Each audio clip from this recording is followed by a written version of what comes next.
nderuar zoti drejtues i seancës, të nderuar zonja dhe zotërinj deputet.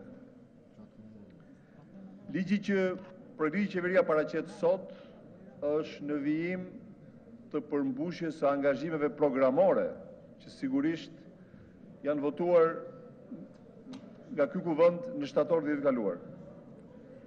Sigurimi i kujdesit urgjencës mjekësore dhe të adekuate dhe efektive shpëton jetë njerëzish dhe shkurton invaliditet. Ky është dhe do të jetë lejtmotivi kryesor i zhvillimit të shërbimit të urgjencës mjekësore, sipas vizionit që kemi shprehur qartësisht edhe në programin tonë qeverisës.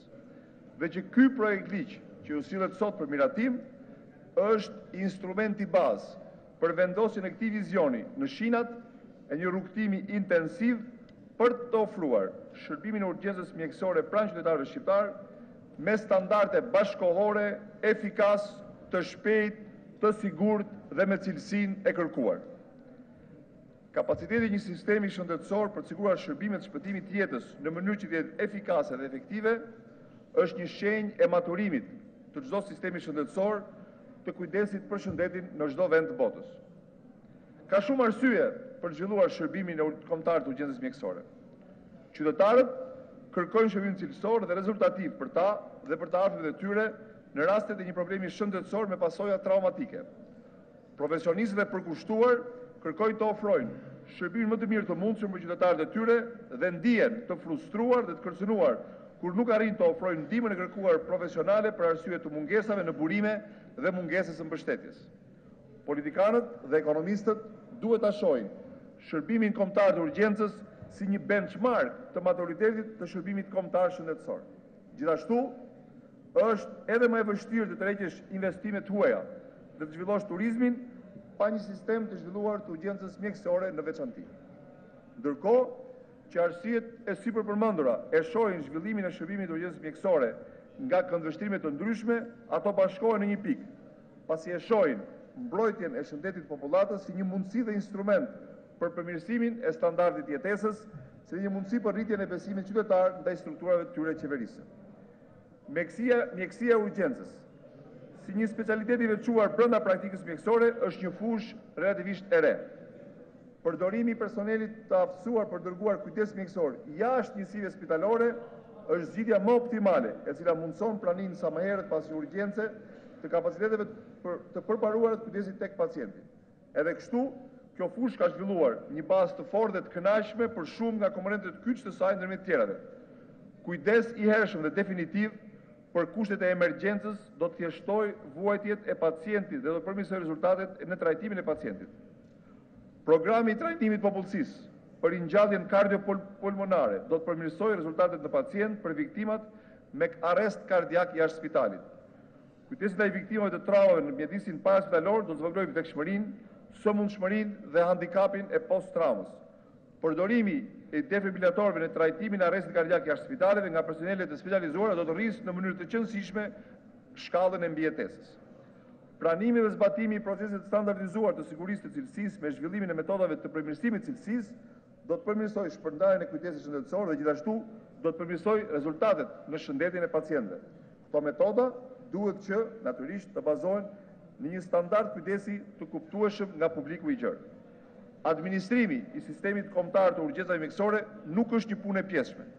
Bashkërendimi i sistemit të kujdesit shëndetësor i ngarkuar posaçërisht me kujdesin e pacientëve më të sëmurë ose të dëmtuar kërkon një strukturë kombëtare si do të jetë shërbimi i urgjencës mjekësore që do të ngrihet vitin e ardhshëm. Po ashtu, është e domosdoshme një ngritje nga themelet e një sistemi të ri të komunikimit dhe transportit për urgjencat mjekësore, i cili siç pasqyrohet në këtë projekt ligj, do të ndërtohet gjatë vitit 2015 dhe do të plotësohet me akte tjera ligjore dhe nënligjore për të bërë të mundur që funksionimi i plot në të gjithë territorin e vendit të jetë data 1 janar 2016.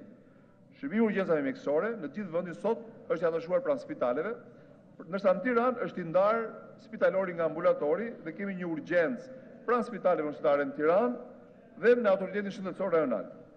Në shërbimin e urgjencës në të gjithë vendin priten afërsisht 350.000 vizita në vit, ku raporti thirrjet telefonike të paraqitura dhe ato të drejtuara drejt urgjencës është 30 me 70. Pra kemi ende një shkallë shumë të lartë të rasteve ku njerëzit shkojnë vetë pa kërkuar paraprakisht thirrjen e urgjencës dhe komunikimin me kontaktet shëndetësore aty ku ndodh trauma apo invaliditeti. Një peshë të madhe në provëdhimin e urgjencave madhore mban edhe qendra kombëtare e traumës, apo siç e njohim ish Spitali Ushtarak. Shërbimi i urgjencës në shkallë të vendit realizohet me 180 autoambulanca, një pjesë e madhe e cila ndodhen në gjendje të amortizuar.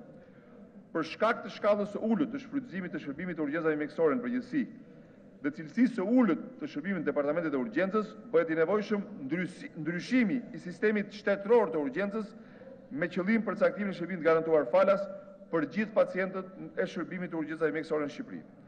Përgjigjja ndaj urgjencave nga telefonatat do të prioritizohet sipas urgjencës dhe shkallës së rëndësisë gjendjes së pacientit mbi bazën e supozimit që një përgjigje e shpejtë e urgjencave që kërcënojnë jetën mund të çojë në rritjen e numrit të jetës së shpëtuar.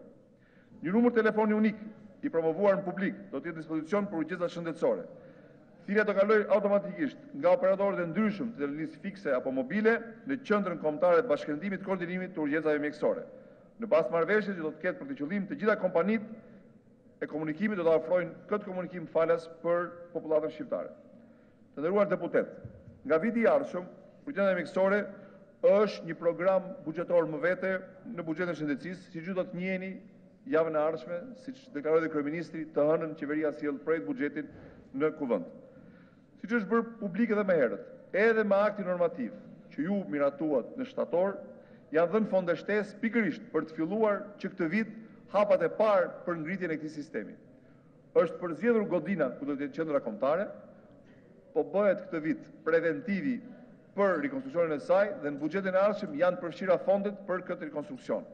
Me aktin normativ janë bërë procedurat e prokurimit për blerjen e 20 autoambulancave dhe vazhdojnë procedurat e helikopterit të urgjencës sepse është për nga vlera e fondit është një tender ndërkombëtar dhe do më shumë kohë. Janë nisma e projektit që do t'i vazhdojmë dhe ndërkohë që nga muaji prill për para përgatitur bazën ligjore, kurrikulat dhe programet e trajnimit është dhe po zbatohet një asistencë prej $500.000 nga programet e USAID-it në Shqipëri. Këto dhe më shumë janë arsye që na bindin ne kur premtojmë që 1 janar 2016 do të jetë momenti i veprimit operacional të urgjencës kombëtare. Ajo që ka propozon në thelb projekt ligji është hapja e një faqe tërësisht të re të urgjencave mjekësore, një sistem i cili bashkëpunon me gjithë aktorët, për shkak se urgjencat mjekësore nuk janë tërësisht vetëm spitalore, por janë urgjenca të cilat janë shumë dimensionale dhe përfshirja vetëm e personelit mjekësor spitalor nuk mund të realizojë gjë. Por megjithatë, kjo çështje është edhe çështje shumë sektoriale. Ne që tani kemi filluar bashkëpunimin me autoritetet e transportit rrugor, policisë rrugore, të zjarrit fikse dhe me operatorët e telekomunikacionit. Për një arsye shumë thjeshtë. Na duhet që të kemi rrugë të mira, rrugë të përshkrueshme në mënyrë që të përgjigjemi në kohë. Shpeshherë njerëzit ankohen se ka vonesa në vajtjen e urgjencave, sepse në radhë parë nuk ka koordinim, po sepse së dyti unë besoj se ka akoma shumë më tepër hapësirë për të përmirësuar qarkullimin rrugor në Shqipëri. Për këtë arsye, edhe propozimet për ndryshimet në kodin rrugor, apo vlerësimet për masën dhe vleftën e gjobës, ju kërkoj të shikoni edhe në këtë sy. Nëse kërkojmë që të ketë rrugë të lira për të lëvizur urgjencat, duhet të mos bllokojmë trafikun në mënyrë të palishme. Dhe për më tepër, duhet jemi të vetëdijshëm që kostot në shëndetësi nga traumat janë shumë të mëdha. Është e vërtetë, jo vetëm me këtë projekt ligj, por edhe më parë, urgjenca mjekësore i ofrohet falas çdo pacienti, por kushdo që me veprimet e tij të papërgjegjshme dhe të jashtëligjshme krijon eksternalitete negative në sistem, do duhet të marrë më shumë përgjegjësi në shoqëri. Faleminderit. Faleminderit zoti ministër, zoti Pendavinje ka fjalën.